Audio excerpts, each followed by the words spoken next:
To the UDHR, the concept of human rights has been rooted in compassion and a shared sense of humanity. For far too many people across the globe, the promise of personal dignity, freedom, and justice remains a distant reality. The United States is committed to working with the international community to improve their lives.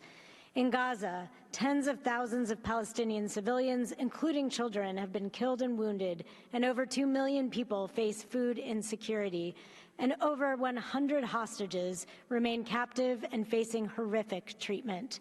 We continue to advocate tirelessly for a deal that includes an immediate ceasefire, ends suffering, and brings the hostages home.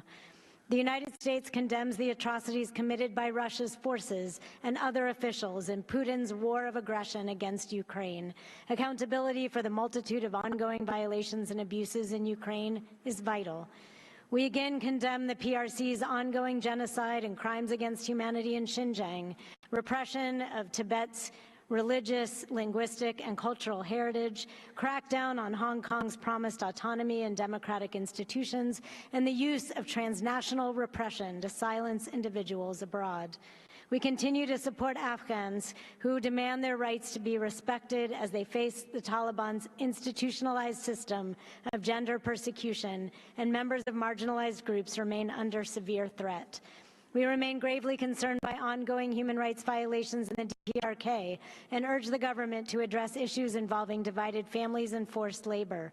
We condemn the Iranian regime's detention, torture, and execution of political and women's rights activists, journalists, and members of marginalized religious and ethnic communities, and Iran's support for terrorism globally. The United States condemns the Lukashenko regime's brutal crackdown against civil society in Belarus, including reported cases of torture and use of transnational repression.